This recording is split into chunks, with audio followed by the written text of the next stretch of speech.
Hi friends, welcome back to Sri Viros vlogs. ಬನ್ನಿ ಇವತ್ತಿನ ವಿಡಿಯೋನ ಶುರು ಮಾಡ್ಕೊಳ್ತಾ ಇದ್ದೀನಿ. ಇವತ್ತು ಒಂಥರ ಕಂಪ್ಲೀಟಾಗಿ ದಿನ ಬ್ಯುಸಿ ಅನ್ನೋ ಥರ ಇದೆ. ಆ್ಯಕ್ಚುಲಿ ಇವತ್ತು ಇನ್ನೂ ಒಂದು ವಿಶೇಷ ಏನಪ್ಪ ಅಂತಂದರೆ, ನಿನ್ನೆ ಎಲ್ಲ ಒಂದು ವಿಡಿಯೋ ಹಾಕಿದ್ದೆ ನಾನು ನಿಮಗೆ.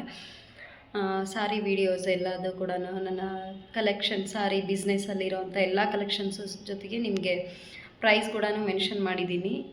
ಕೆಲವೊಂದಿಷ್ಟು ಜನ ಆನ್ಲೈನಲ್ಲಿ ಬುಕ್ ಮಾಡ್ಕೊಳ್ತಿದ್ದಾರೆ, ಕೆಲವೊಂದಿಷ್ಟು ಜನ ಆಫ್ಲೈನಲ್ಲೇ ಬಂದು ತಗೊಂಡು ಹೋಗ್ತಾ ಇದ್ದಾರೆ. ಸೊ ಒಂಥರ ಖುಷಿ ಇದೆ. ಇದು ಆಷಾಢದಲ್ಲಿ ಮಾತ್ರ ಈ ಒಂದು ಸೇಲ್ ಆಫರ್ ನಡೀತಾ ಇರೋವಂಥದ್ದು. ಅದರಲ್ಲೂ ಕೂಡ ಎಲ್ಲ ಹೆಣ್ಮಕ್ಳಿಗೂ ನಾಳೆ ಅಕ್ಕ ತಂಗಿಯರಿಗೆಲ್ರಿಗೂ ಕೂಡ ನಮ್ಮ ಅಣ್ಣ ತಮ್ಮಂದರು ಗಿಫ್ಟ್ ಮಾಡೋದಿರುತ್ತೆ ರಕ್ಷಾಬಂಧನ ಹಬ್ಬಕ್ಕೆ. ಅದಕ್ಕಾಗಿರ್ಬೋದು, ಅಥವಾ ತವ್ರ ಮನೆಯಿಂದ ನಾಗರ ಪಂಚಮಿ ಹಬ್ಬಕ್ಕೆ ಹೆಣ್ಮಕ್ಳನ್ನ ಕರೆಸ್ಬಿಟ್ಟು ಗಿಫ್ಟ್ ಮಾಡ್ತಾರೆ, ಅದಕ್ಕೋಸ್ಕರ ಆಗಿರ್ಬೋದು. ಅಥವಾ ಈ ವರಮಹಾಲಕ್ಷ್ಮಿ ಹಬ್ಬಕ್ಕೆ ಪೂಜೆಗೆ ಬೇಕಾಗುತ್ತೆ. ಇಲ್ಲ ಅಂತಂದರೆ ಮಂಗಳಗೌರಿ, ಶುಕ್ರಗೌರಿ ಎಲ್ಲ ಥರದ ಪೂಜೆಗೂ ಸೀರೆ ಬೇಕೇ ಬೇಕು ಹೆಣ್ಮಕ್ಳಿಗೆ. ನಾಗರ ಮಾಸ ಇದೇನು ಶ್ರಾವಣ ಮಾಸ ಬಂತು ಅಂದರೆ ಕಂಪ್ಲೀಟಾಗಿ ಬೇಕೇ ಬೇಕಲ್ವ. ಸೊ ಅದಕ್ಕೋಸ್ಕರ ಎಲ್ರಿಗೂ ಇಷ್ಟ ಆಗುತ್ತೆ. ಎಲ್ಲರೂ ಕೂಡ ಅಫೋರ್ಡೆಬಲ್ ಪ್ರೈಸಲ್ಲಿ ಚೆನ್ನಾಗಿ ಸೀರೆಗಳನ್ನ ತೊಗೊಳ್ಳಿ ಅಂತ ಹೇಳ್ಬಿಟ್ಟು. ಸೊ ಮತ್ತು ನನಗೂ ಕೂಡ ವೀಡಿಯೋಸ್ ಮಾಡೋಕ್ಕೆ ಆಗ್ತಾ ಇರಲಿಲ್ಲ. ಆದರೆ ಸ್ವಲ್ಪ ಟೈಮ್ ತೊಗೊಂಡು ಬಿಡುವು ಮಾಡಿಕೊಂಡು ಈ ಟೈಮಲ್ಲಿ ಎಲ್ಲರೂ ಸೇಲ್ ಕೊಡ್ತಾ ಇದ್ದಾರೆ. ಸೊ ನನಗೂ ಯಾಕೆ ಈ ಟೈಮಲ್ಲಿ ಕೊಡಬಾರ್ದು ಅಂತ ಅನ್ನಿಸ್ತು. ಅದಕ್ಕೋಸ್ಕರ ಈ ಒಂದು ವಿಡಿಯೋನ ನಿಮ್ಮ ಜೊತೆ ನಿನ್ನೆ ಕಂಪ್ಲೀಟಾಗಿ ಶೇರ್ ಮಾಡಿಕೊಂಡೆ. ಆ್ಯಕ್ಚುಲಿ ಈಗ ನಾನು ಕಸ್ಟಮರೆಲ್ಲ ಬರ್ತಾರೆ. ಒಂದೊಂದು ಟೈಮ್ ಏನಾಗುತ್ತೆ ಅಂತಂದರೆ, ಎಲ್ಲದು ಕೂಡ ನಾನು ತೊಗೊಂಡು ತೆಗೆಯೋದು ಇಡೋದು ಆಗೋಗಿದೆ. ಮನೆಯಲ್ಲಿ ಕೆಳಗಡೆ ಎಲ್ಲ ಕ್ಯಾಬಿನಲ್ಲಿನೇ ಇಟ್ಬಿಟ್ಟಿದ್ದೆ. ಸೊ ಅದ್ರ ಜೊತೆಗೆ ಇಲ್ಲಿ ಮೇಲ್ಗಡೆ ಒಂದು ರೂಮಲ್ಲಿ ಶಿಫ್ಟ್ ಮಾಡ್ಕೊಂಡಿದ್ದೀನಿ. ಎಲ್ಲ ರೂಮ್ಸು ಈಗ ಕ್ಲಾಸಸ್ ಎಲ್ಲದು ಕೂಡ ಸಪ್ರೇಟ್ ಆಗಿರೋದ್ರಿಂದ ಎಲ್ಲ ಬೇರೆ ಬೇರೆ ಕ್ಲಾಸ್ ಎಲ್ಲ ಯೂಸ್ ಆಗ್ತಾ ಇದ್ದಾವೆ. ಇದೊಂದು ಕ್ಲಾಸ್ ರೂಮು ಅಷ್ಟೊಂದೇನು ಯೂಸ್ ಇಲ್ಲ,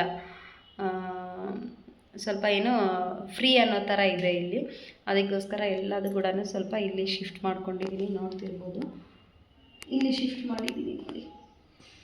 ಇವತ್ತು ತಂದು ಇಲ್ಲಿ ಜಸ್ಟ್ ಇಳಿಸಿದ್ದೀನಿ ಎಲ್ಲ ಬಟ್ಟೆಗಳನ್ನು. ಸಮ್ಟೈಮ್ಸ್ ನನ್ನ ಟ್ಯೂಷನ್ಗೆ ಅಂತ ಮಕ್ಕಳಿಗೆ ಕ್ಲಾಸ್ ತೊಗೊಂಡಿರಬೇಕು, ಆ ಟೈಮಲ್ಲಿ ಕಸ್ಟಮರ್ಸ್ ಬರ್ತಾರೆ. ಸೊ ಮತ್ತೆ ನಾನು ಕೆಳಗಡೆ ಹೋಗಬೇಕು, ಕಸ್ಟಮರ್ಗೆ ತೋರಿಸ್ಬೇಕು, ಆ ಥರ ಆಗಿಬಿಡುತ್ತೆ. ಅದಕ್ಕೆ ಇಲ್ಲೇ ಇದ್ಬಿಟ್ರೆ ಅವ್ರು ಬಂದರೂ ಅವ್ರದ್ದು ಕೆಲಸನ ಈ ಕಡೆ ಆಗ್ತಾ ಇರುತ್ತೆ, ಆ ಕಡೆ ಮಕ್ಕಳದು ಕೂಡ ಆಗ್ತಾ ಇರುತ್ತೆ. ಬಟ್ ಹೇಳಿರ್ತೀನಿ, ಎಲ್ಲ ಕಸ್ಟಮರ್ಗೂ ಹೇಳ್ತೀನಿ, ನಾನು ಈ ಟೈಮಲ್ಲಿ ಬ್ಯುಸಿ ಇರ್ತೀನಿ, ಕ್ಲಾಸಸ್ ಇರುತ್ತೆ, ಬರಬೇಡಿ ಅಂತ. ಬಟ್ ಕೆಲವೊಬ್ಬರಿಗೆ ಗೊತ್ತಿರಲ್ಲ ಅಲ್ವಾ. ಸೊ ಆ ಟೈಮಲ್ಲಿ ಕೆಲವೊಬ್ಬರು ಬಂದಿರ್ತಾರೆ, ಸುಮ್ಮನೆ ಏನೋ ವೀಡಿಯೋಸ್ ನೋಡಿಕೊಂಡು ಸಡನ್ನಾಗಿ ಗೊತ್ತಿಲ್ಲದೇನೆ ಬಂದಿರ್ತಾರೆ. ಬಂದವ್ರಿಗೆ ಇಲ್ಲ ಕೊಡಲ್ಲ ಅನ್ನೋ ಥರ ಆಗಲ್ಲ. ಅದಕ್ಕೋಸ್ಕರ ಸೊ ಇವಾಗ ಇಷ್ಟೊತ್ತು ಇನ್ಸ್ಟಾಗ್ರಾಮ್ ಪೇಜ್ಗೆ ಅಪ್ಲೋಡ್ ಮಾಡಲಿಕ್ಕೆ ಅಂತ ಕೆಲವೊಂದಿಷ್ಟು ವೀಡಿಯೋಸ್ನ ಶೂಟ್ ಮಾಡಿಕೊಂಡೆ. ಆ್ಯಂಡ್ ಅದಾಗಿದ್ದ ನಂತರ ಈ ಕಡೆ ನನಗೊಂದು ಕ್ಲಾಸ್ ಇತ್ತು, ಆನ್ಲೈನ್ ಕ್ಲಾಸು, ಆನ್ಲೈನ್ ಟ್ರೈನಿಂಗ್ ಕೊಡೋದಿತ್ತು. ಅದೊಂದು ಕೂಡ ಮುಗೀತು. ಸೊ ಸಡನ್ನಾಗಿ ಅವರು ಕೂಡ ಟ್ರೈನಿಂಗ್ ಅವ್ರಿಗೂ ಕೂಡ ಆಗೋದಿದೆ. ಅದಕ್ಕೋಸ್ಕರ ನಾನು ವೀಡಿಯೋಸ್ ಮಾಡ್ತಾಯಿದ್ದೆ. ಅವರು ಕೂಡ ಲಾಗಿನ್ ಆಗೋದಕ್ಕೆ ರೆಡಿ ಆದರು. ಈ ಸೀರೆಗಳೆಲ್ಲ ಹಾಗೆ ಇಟ್ಟಿದ್ದೀನಿ ಅಲ್ಲೇ, ಅವನ್ನೆಲ್ಲ ಎತ್ತಿಟ್ಕೋಬೇಕು. ಇವಾಗ ಸ್ವಲ್ಪ ರಿಲ್ಯಾಕ್ಸ್ ಮಾಡಿಕೊಂಡು ಅದು ಕೂಡ ಫೈನಲ್ ಆಗಿ ಮುಗೀತು. ಇನ್ನು ವೀಡಿಯೋ ಕೂಡ ಅಪ್ಲೋಡ್ ಇಟ್ಕೊಂಡು ಈ ಕಡೆ ಕೂತ್ಕೊಂಡಿದ್ದೀನಿ ನೋಡಿ. ಸೊ ಎಲ್ಲ ಅಡುಗೆ ಕೆಲಸ ಎಲ್ಲ ಮುಗಿದಿದೆ. ಬೇಳೆ ಸಾಂಬಾರಿಗೆ ಒಗ್ಗರಣೆ ಹಾಕಬೇಕು. ಯಜಮಾನ್ರು ಕೂಡ ಇವತ್ತು ಸಿಂಧನೂರಲ್ಲಿ ಏನೋ ಫಂಕ್ಷನ್ ಇದೆ, ಯಾವುದೋ ಬರ್ಡೇ ಪಾರ್ಟಿ ಏನೋ ಇದೆ ಅಂತ ಹೇಳ್ಬಿಟ್ಟು ಅವರು ಹೋಗಿದ್ದಾರೆ. ನಮ್ಮ ಬ್ಯಾಂಕ್ ಮ್ಯಾನೇಜರ್ ಮಕ್ಕಳದು ಅಂತೆ, ಸಿಂಧನೂರಿಗೆ ಹೋಗಿದ್ದಾರೆ ಅವರು. ಅದಕ್ಕೋಸ್ಕರ ಅವರು ಕೂಡ ಹೇಳಿ ಹೋದರು, ಈ ಥರ ಇದೆ, ನಾನು ಊಟಕ್ಕೆ ಬರಲ್ಲ ಅಂಥೇಳಿ. ಇವಾಗ ನಾನು ಮತ್ತು ನಮ್ಮ ಮೈದನ ಊಟಕ್ಕೆ ಬರ್ತಾರೆ. ಈಗ ಟೈಮ್ ಆಯಿತು ಆಲ್ಮೋಸ್ಟು, ಕೆಳಗಡೆ ಹೋಗ್ಬೇಕು ಇವಾಗ. ಹಾಗೆ ವಿಡಿಯೋನ ಶುರು ಮಾಡಿಕೊಂಡೆ. ಹಾಗೆ ಮತ್ತು ನೆಕ್ಸ್ಟು ಕಂಟಿನ್ಯೂಯಸ್ ಆಗಿ ನಿಮಗೆ ವ್ಲಾಗ್ಸ್ ತರ್ತಾ ಇದ್ದೀನಿ. ಈ ಒಂದು ಶ್ರಾವಣ ಮಾಸಕ್ಕೆ ನಾವು ಕೂಡ ಇನ್ನೂ ಬ್ಯುಸಿ ಆಗ್ತೀವಿ. ಮನೆ ಕ್ಲೀನಿಂಗ್ ಎಲ್ಲ ಮಾಡ್ಕೊಳ್ಬೇಕು. ಏನೇನು ಮಾಡ್ಕೊಳ್ಳೋದು ಗೊತ್ತಾಗ್ತಾ ಇಲ್ಲ ನನಗಂತೂ. ಬರೀ ಬೆಳಗ್ಗೆ ಸ್ಕೂಲಿಗೆ ಮಕ್ಕಳನ್ನ ಕಳಿಸೋದು, ನನ್ನ ಕ್ಲಾಸು, ಈವ್ನಿಂಗ್ ಆದ ಕೂಡಲೇ ನನ್ನ ಕ್ಲಾಸು, ಬೆಳಗ್ಗೆ ಆದ ಕೂಡಲೇ ಮಕ್ಕಳನ್ನ ರೆಡಿ ಮಾಡ್ಕೊಳ್ಸೋದು. ಡೇ ಟೈಮಲ್ಲಿ ನಾನು ಒಬ್ಬಳೇ ಆಗಿರ್ತೀನಿ. ಏನು ಮಾಡ್ಕೋಬೇಕು, ಏನು ಬಿಡಬೇಕು, ಏನೂ ಗೊತ್ತಾಗ್ತಾ ಇಲ್ಲ. ಅದಕ್ಕಾಗಿ ಬ್ಲೈಂಡ್ ಆಗಿಬಿಟ್ಟಿನಿ ಸ್ವಲ್ಪ. ಎಲ್ಲ ಮೈಂಡೆಲ್ಲ ಫುಲ್ಲು ಬ್ಲಾಂಕ್ ಆಗಿಬಿಟ್ಟಿದೆ. ಯಾವ್ದು ಮಾಡಬೇಕು ಯಾವ್ದು ಬಿಡಬೇಕು. ಪೂಜೆಗೆಲ್ಲ ಕೂಡ ಕ್ಲೀನ್ ಮಾಡ್ಕೊಳ್ಳೋದಿದೆ, ಪೂಜಾ ಸಾಮಾನು ಎಲ್ಲ ಪರ್ಚೇಸ್ ಮಾಡೋದಿದೆ ಕೆಲವೊಂದಿಷ್ಟು. ನಾನು ಕೂಡ ಹಬ್ಬಕ್ಕೆ ಏನೆಲ್ಲ ಬೇಕೋ ಅದನ್ನೆಲ್ಲ ಅದಿನ್ನೂ ಪ್ಲ್ಯಾನ್ ಮಾಡ್ತಾಯಿದ್ದೀನಿ. ಬಟ್ ಯಾವುದು ಕೂಡ ಇನ್ನೂ ಮಾಡ್ಕೊಳಕ್ಕಾಗ್ತಾ ಇಲ್ಲ ಅಷ್ಟೇ. ಒಮ್ಮೆಲೆ ಸಡನ್ನಾಗಿ 1 ದಿನ ಇದೆ 2 ದಿನ ಇದೆ ಅಂದಾಗ ಆವಾಗ ಗಡಿಬಿಡೀಲಿ ಓಡಾಡೋದಕ್ಕೆ ಶುರು ಮಾಡ್ತೀವಿ. ಗೊತ್ತಾಗ್ತಿಲ್ಲ ಏನು ಮಾಡ್ತೀನಿ ಏನು ಬಿಡ್ತೀನಿ ಅಂತ. ಇವಾಗ ಇವಿಷ್ಟು ಎತ್ತಿಟ್ಟು ಹೋಗ್ತೀನಿ. ನನ್ನ ಮಗನ ಕಾರ್ ಕೂಡ ಇಲ್ಲೇ ಶಿಫ್ಟ್ ಮಾಡಿದ್ದೀವಿ. ಮೇಲ್ಗಡೆ ಇಲ್ಲೇ ಬಂದು ಆಟ ಆಡ್ಕೊಳ್ತಾರೆ. ಪಾಪ ಅವ್ರಿಗೂ ಬಿಡುವಿಲ್ಲ. ಸಂಡೇ ಮಾತ್ರ ಟೈಮ್ ಸಿಗುತ್ತೆ. ಇವನ್ ಅವ್ರಿಗೆ ಸೆಕೆಂಡ್ ಸ್ಯಾಟರ್ಡೆ ಕೂಡ ರಜೆ ಇರುತ್ತಲ್ವ, ಆವಾಗ ಸ್ವಲ್ಪ ಇಲ್ಲೆಲ್ಲ ಪ್ಲೇಸ್ ಜಾಸ್ತಿ ಇರೋದ್ರಿಂದ ಇಲ್ಲೇ ಆಡ್ಕೊಳ್ತಾರೆ ಯಾವಾಗ ಒಂದೊಂದು ಸಾರಿ. ಬೆಳಗ್ಗೆ ಒಂದು ಸ್ವಲ್ಪ ಸ್ಕೂಲ್ಗೆ ಬೇಗ ರೆಡಿಯಾಗಿ ನಾನು ಇನ್ನೂ ಅಡುಗೆ ಮಾಡೋದಿತ್ತು ಅಂದರೆ ಆವಾಗ ಒಂದು ಸ್ವಲ್ಪ ಆಟ ಆಡ್ಕೊಳ್ಳಿ ಅಂದರೆ ಆವಾಗ ಒಂದು ಸ್ವಲ್ಪ ಆಟ ಆಡ್ಕೊಳ್ತಾರೆ. ಬೆಳಗ್ಗೆ ಕೂಡ ಬೇರೆ ಕ್ಲಾಸ್ ಇರುತ್ತೆ, SLC ಮಕ್ಕಳಿಗೆ ಕ್ಲಾಸಸ್ ಇರುತ್ತೆ. ಆ ಟೈಮಲ್ಲಿ ಅವರಿಗೆ ಹೋಗಿ ಡಿಸ್ಟರ್ಬ್ ಮಾಡಬೇಡಿ ಅಂತ ಬೈತಿರ್ತೀವಿ. ಹಾಗಾಗಿ ಅವರು ಆ ಟೈಮಲ್ಲಿ ಬರಲ್ಲ. ಇದು ನನ್ನ ಸಾರಿ ಕಲೆಕ್ಷನ್ ವಿಡಿಯೋ ಪೂರ್ತಿ ನಿನ್ನೆ ಹಾಕಿದ್ದೀನಿ. ಯಾರಿಗೆಲ್ಲ ಬೇಕು ನೋಡ್ಕೊಳ್ಳಿ. ಆದಷ್ಟು ನನಗೂ ಕೂಡ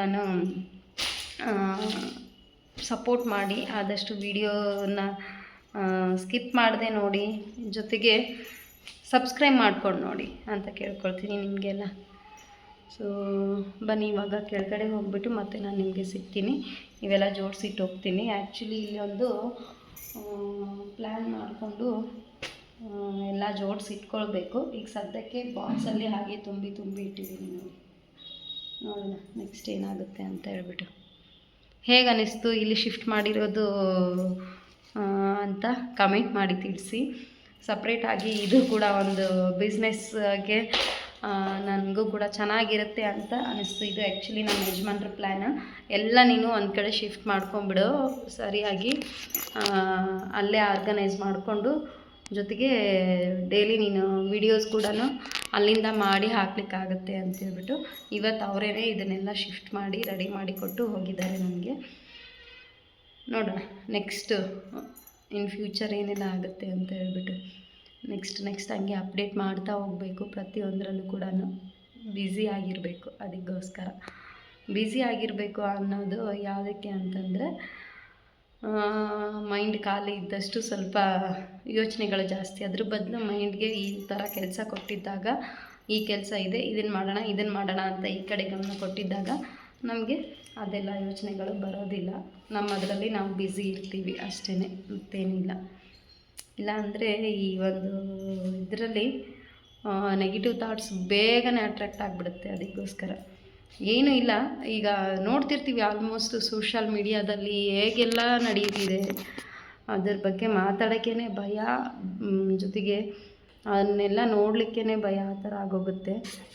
ಹೆಣ್ಮಕ್ಳಿಗೆ ಸೇಫ್ಟಿ ಇಲ್ಲ, ಗಂಡು ಮಕ್ಳಿಗೂ ಸೇಫ್ಟಿ ಇಲ್ಲ. ಎಲ್ಲಂದರಲ್ಲೇ ಕೊಲೆಗಳು, ಕಚ್ಚಾಕ್ತಾರೆ, ಏನು ಜೀವದ ಮೇಲೆ ಭಯ ಇಲ್ಲ, ಈ ಥರ ಆಗಿರೋದು. ಅದನ್ನೆಲ್ಲ ನೋಡ್ತಿರ್ತೀವಲ್ಲ, ಒಂದು ಸರಿ ಸಡನ್ನಾಗಿ ಆ ನೆಗೆಟಿವ್ ಥಾಟ್ಸ್ ಆಗಿರ್ಬೋದು, ಏನೇ ಆಗಿರ್ಬೋದು, ಅವು ಕಣ್ಮುಂದೆ ಬಂದಾಗ ತುಂಬ ಒಂಥರ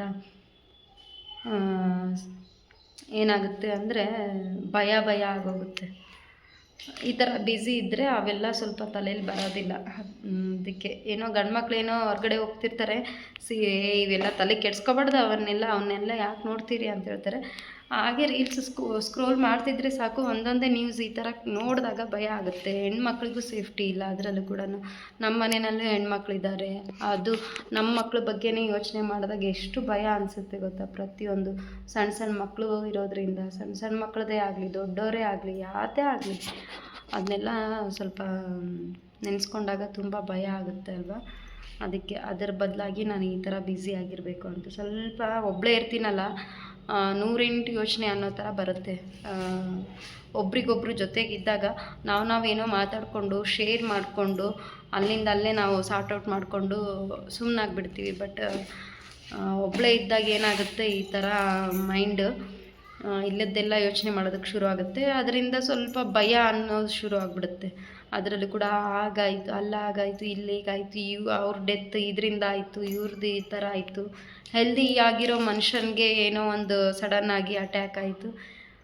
ಭಾಳಷ್ಟು ಯೋಚನೆಗಳು ಬಂದೇ ಬರುತ್ತೆ. ಸೊ ನಾವು ಇವಾಗ ಆರಾಮಾಗಿದ್ದೀವಿ ಅಂದರೆ ಯಾವಾಗ ಏನಾಗುತ್ತೆ ಅಂತಲೇ ಗೊತ್ತಾಗಲ್ಲ ಅಲ್ವಾ. ಇಂಥ ಯೋಚನೆಗಳು ಬಂದಾಗ ಸ್ವಲ್ಪ ಎಲ್ಲೋ ಒಂದು ಕಡೆ ಲೈಫ್ ಬಗ್ಗೆ ಭಯ ಬರೋದಕ್ಕೆ ಶುರು ಆಗಿಬಿಡುತ್ತೆ. ಅದಕ್ಕೋಸ್ಕರ ಸೊ ಯಾರಿಗೆಲ್ಲ ಆ ರೀತಿ ಅನಿಸುತ್ತೆ ಅಂತ ಹೇಳ್ಬಿಟ್ಟು ಕಮೆಂಟ್ ಮಾಡಿ. ನನಗೆ ಮಾತ್ರ ಅವೆಲ್ಲ ಮನೇಲಿ ಮತ್ತು ಯಜಮಾನ್ರ ಜೊತೆ ಹೇಳ್ತಾ ಇದ್ದೆ ಅಂದರೆ ಅವರು ಬೈತಾರೆ, ಅದಕ್ಕೆ ಅವ್ರ ಮುಂದೆನೂ ಹೇಳಲ್ಲ. ಅದಕ್ಕೆ ನಾನೇ ಯೋಚನೆ ಮಾಡಿ ನಾನು ಈ ಥರ ಸೈಲೆಂಟಾಗಿ ಮನೇಲಿದ್ದರೆ ಇವೇ ಯೋಚನೆ ಬರುತ್ತೆ ಅಂತೇಳ್ಬಿಟ್ಟು ಇವನ್ನೆಲ್ಲ ನಾನು ಮಾಡ್ಕೊಳ್ತೀನಿ ಅಷ್ಟೇ. ಯಾಕಂತಂದರೆ ಹೊರ್ಗಡೆ ಅಂತೂ ಹೋಗ್ಲಿಕ್ಕಾಗಲ್ಲ, ಮತ್ತು ಅದಕ್ಕಂತ ದಿನ ಹೊರಗಡೆ ಬಂದು ಜನರ ಜೊತೆ ಮಾತಾಡ್ಕೊಂಡು ಕೂಡೋ ಅಭ್ಯಾಸ ನನಗಿಲ್ಲ. ಅದಕ್ಕೋಸ್ಕರ ನಾನು ನನ್ನದ್ರಲ್ಲಿ ನಾನು ಇರ್ತೀನಿ ಅಂದರೆ ನನ್ನ ಪಾಡಿಗೆ ನಾನು ಈ ಥರದ್ದೇನಾದರೂ ಮಾಡ್ಕೊಂಡಿರಬೇಕು ಅಂತ ಇಷ್ಟೆಲ್ಲ ಮಾಡ್ಕೊಳ್ತೀನಿ ಅಷ್ಟೇ. ಇದು ಎಲ್ಲೋ ಒಂದು ಕಡೆ ನಮ್ಮನ್ನು ಇಂಡಿಪೆಂಡೆಂಟ್ ಆಗಿರೋದಕ್ಕೆ ಆಗಿರ್ಬೋದು, ಧೈರ್ಯವಾಗಿ ಲೈಫ್ ಲೀಡ್ ಮಾಡಲಿಕ್ಕಾಗಿರ್ಬೋದು ಸಪೋರ್ಟಿವ್ ಆಗಿರುತ್ತೆ ಸ್ವಲ್ಪ ನಾವು ಬ್ಯುಸಿ ಆಗಿದ್ದಷ್ಟು ಕೂಡ ಅಂತ ನನ್ನ ಒಂದು ಅನಿಸಿಕೆ. ಸೊ ನೀವು ಏನಂತೀರಾ ಅಂತ ಕಮೆಂಟ್ ಮಾಡಿ ತಿಳಿಸಿ. ಮತ್ತು ಏನೂ ಇಲ್ಲ, ಆಯಿತು. ಇವಾಗ ಇದೇ ಲೆಂದಿ ಆಯಿತು ವಿಡಿಯೋ.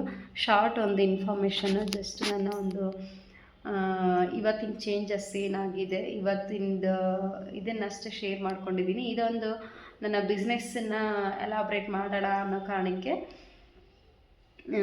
ಅದನ್ನು ಕೂಡ ಚೇಂಜ್ ಮಾಡ್ತಾ ಇದ್ದೀನಿ. ಇದೊಂದು ನಿಮಗೆ ಹೇಳ್ತಾ ಈ ವಿಡಿಯೋನ ಶುರು ಮಾಡ್ಕೊಂಡಿದ್ದೆ, ಬಟ್ ಇಲ್ಲಿಗೆ ಮಾಡಿಬಿಡೋಣ, ಜಾಸ್ತಿ ಬೇಡ. ಮತ್ತು ನೆಕ್ಸ್ಟ್ ಕಂಟಿನ್ಯೂ ಮಾಡ್ತೀನಿ ಬೇರೆ ಲಾಗ್ಗಳಲ್ಲಿ.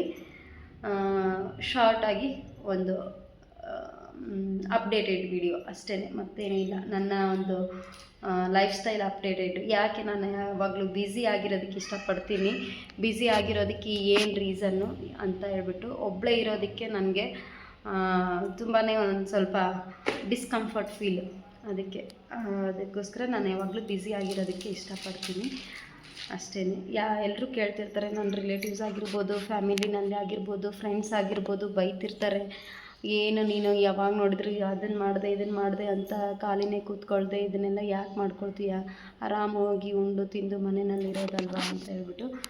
ಸೊ ಅವ್ರಿಗೆಲ್ಲ ಗೊತ್ತಿಲ್ಲ ನನ್ನ ಒಂದು ಪ್ರಾಬ್ಲಮ್ ಏನು ಅಂತ. ನನಗೆ ಮೈಂಡ್ಸೆಟ್ ಅಷ್ಟೊಂದು ಮೆಂಟಲಿ ಸ್ಟ್ರಾಂಗ್ ಇಲ್ಲ, ನಾನು ಬೇಗ ವೀಕ್ ಆಗಿಬಿಡ್ತೀನಿ. ಅದಕ್ಕೋಸ್ಕರ ನನಗೆ ನಾನೇ ಸೊಲ್ಯೂಷನ್ನ ನಾನೇ ಕಂಡಿಡ್ಕೊಳ್ತೀನಿ. ಅದಕ್ಕೆ ಇದು ಒಂದು ನನಗೆ ಬೆಸ್ಟ್ ಅಂತ ಅನಿಸುತ್ತೆ, ಅದನ್ನು ಮಾಡ್ಕೊಳ್ತೀನಿ. ಇಲ್ಲ ಅಂತಂದರೆ ದಿನೇ ದಿನೇ ವೀಕ್ ಆಗ್ತಾ ಬಂದೆ ಅಂತಂದರೆ ಅದನ್ನು ಕೂಡ ರಿಗ್ರೆಟ್ ಮಾಡೋಕ್ಕಾಗಲ್ಲ. ಅದಕ್ಕೋಸ್ಕರ ಸೊ ಇದು ನನ್ನ ಒಂದು ಸಿಂಪಲ್ ಅಪ್ಡೇಟೆಡ್ ವಿಡಿಯೋ ಆಗಿತ್ತು. ಮತ್ತು ನೆಕ್ಸ್ಟ್ ವಿಡಿಯೋನಲ್ಲಿ ಸಿಗ್ತೀನಿ. ದಯವಿಟ್ಟು ನನ್ನ ಒಂದು ಚಾನಲ್ಗೆ ಸಬ್ಸ್ಕ್ರೈಬ್ ಮಾಡ್ಕೊಳ್ಳಿ, ಸಪೋರ್ಟ್ ಮಾಡಿ. ನನಗೂ ಕೂಡ ನಾನು ಬ್ಯುಸಿ ಆಗಿರೋದೇ ಇದಕ್ಕೋಸ್ಕರ ಅಂತ ನಾನು ನಿಮ್ಮ ಮುಂದೆ ಶೇರ್ ಮಾಡ್ಕೊಂಡಿದ್ದೀನಿ. ನಾನು ಧೈರ್ಯವಾಗಿರಬೇಕು, ಎಲ್ಲದರಲ್ಲೂ ಸ್ವಲ್ಪ ಫ್ರೀ ಮೈಂಡೆಡ್ ಆಗಿರಬೇಕು ಅಂತ ಹೇಳ್ಬಿಟ್ಟು ಈ ಸೋಷಲ್ ಮೀಡಿಯಾ ಆಗಿರ್ಬೋದು, ಜೊತೆಗೆ ಬಿಸ್ನೆಸ್ ಅಂತ ಆಗಿರ್ಬೋದು, ಅಥವಾ ಮಕ್ಕಳಿಗೆ ಕಲಿಸೋದಾಗಿರ್ಬೋದು, ಇದರಲ್ಲೆಲ್ಲ ಸ್ವಲ್ಪ ನಾನು ಇನ್ವಾಲ್ವ್ ಮಾಡ್ಕೊಳ್ತಿರ್ತೀನಿ. ದಯವಿಟ್ಟು ನನಗೆ ನೀವು ಸಬ್ಸ್ಕ್ರೈಬ್ ಮಾಡಿಕೊಂಡು ಸಪೋರ್ಟ್ ಮಾಡಿದರೆ ಅಲ್ಲಿಂದ ಕೂಡ ನನಗೆಲ್ಲ ಒಂದು ಕಡೆ ಇನ್ಸ್ಪೈರ್ ಆಗುತ್ತೆ. ಇನ್ನಷ್ಟು ಹೆಚ್ಚಿನ ವೀಡಿಯೋಸ್ನ ನಿಮ್ಮ ಮುಂದೆ ತರಲಿಕ್ಕೆ ಖುಷಿ ಕೊಡುತ್ತೆ ನನಗೆ. ಇಷ್ಟೆಲ್ಲ ಮಾಡಿರ್ತೀನಿ, ಇಷ್ಟೆಲ್ಲ ಕಷ್ಟಪಟ್ಕೊಂಡು ಮಾಡ್ತೀನಿ, ಅಥವಾ ಇಷ್ಟಪಟ್ಕೊಂಡು ಮಾಡ್ತೀನೋ ಏನೋ ಒಂದು ರೀಸನಿಗೆ ಮಾಡ್ತೀನಿ, ಆದರೂ ಕೂಡ ವ್ಯೂಸ್ ಚೆನ್ನಾಗಿಲ್ಲ ಅಥವಾ ಜಾಸ್ತಿ ಸಬ್ಸ್ಕ್ರೈಬರ್ಸ್ ಬರ್ತಾಯಿಲ್ಲ ಅಂತ ಹೇಳ್ಬಿಟ್ಟು ಅದೊಂದು ಸ್ವಲ್ಪ ಎಲ್ಲೋ ಒಂದು ಕಡೆ ನೆಗೆಟಿವ್ ಥಾಟ್ನ ಇನ್ನೊಂದು ಸ್ವಲ್ಪ ತುಂಬ್ತಾ ಇರುತ್ತೆ. ಎಲ್ಲಿ ನಾನು ಏನಾದರೂ ಮಿಸ್ಟೇಕ್ ಮಾಡ್ತಿದ್ದೀನೋ, ನಾನು ಹಾಕೋ ವೀಡಿಯೋಸ್ ಯಾರಿಗೂ ಇಷ್ಟ ಆಗಲ್ವಾ ಅಂತೆಲ್ಲ ಬಂದುಬಿಡುತ್ತೆ. ಸೊ ಏನೇ ಇದ್ದರೂ ಕೂಡ ನನ್ನ ಕೆಲಸ ನಾನು ಮಾಡಬೇಕು ಅಂತ ಮತ್ತೆ ಸ್ಟ್ರಾಂಗ್ ಆಗಿ ಮತ್ತೆ ನಾನು ಕಮ್ಬ್ಯಾಕ್ ಮಾಡಬೇಕು ಅಂತೇಳ್ಬಿಟ್ಟು ಮತ್ತೆ ಶುರು ಮಾಡ್ಕೊಳ್ತೀನಿ. ದಯವಿಟ್ಟು ನೀವು ಕೂಡ ಸಪೋರ್ಟ್ ಮಾಡಿ. ಜಸ್ಟ್ ನೀವು ಒಂದು ಸಬ್ಸ್ಕ್ರೈಬ್ ಮಾಡ್ಕೊಳ್ಳೋದ್ರಿಂದ ನನಗೆ ಒಳ್ಳೆ ಸಪೋರ್ಟ್ ಸಿಗುತ್ತೆ, ಹಾಗೆ ಖುಷಿ ಕೊಡುತ್ತೆ. ನೀವು ಖುಷಿ ಕೊಟ್ಟಷ್ಟು ನಾನು ಸ್ಟ್ರಾಂಗ್ ಆಗಬೇಕು. ಅದಕ್ಕೋಸ್ಕರ ಸೊ ಈ ವಿಡಿಯೋ ಇಲ್ಲಿಗೆ ಎಂಡ್ ಮಾಡೋಣ. ಅರ್ಥ ಆಗಿರುತ್ತೆ ಅಂತ ಅಂದ್ಕೊಂಡಿದ್ದೀನಿ ನಾನು ಈ ವಿಡಿಯೋನಲ್ಲಿ ನಾನು ಏನು ಹೇಳೋದಕ್ಕೆ ಇಷ್ಟಪಟ್ಟೆ ಅಂತ ಹೇಳ್ಬಿಟ್ಟು. ಸೊ ಸಾಕು, ಇಲ್ಲಿಗೆ ಎಂಡ್ ಮಾಡ್ತಾಯಿದ್ದೀನಿ. ನೆಕ್ಸ್ಟ್ ವಿಡಿಯೋನಲ್ಲಿ ಸಿಗ್ತೀನಿ. Until then take care. Thanks for watching. Bye bye.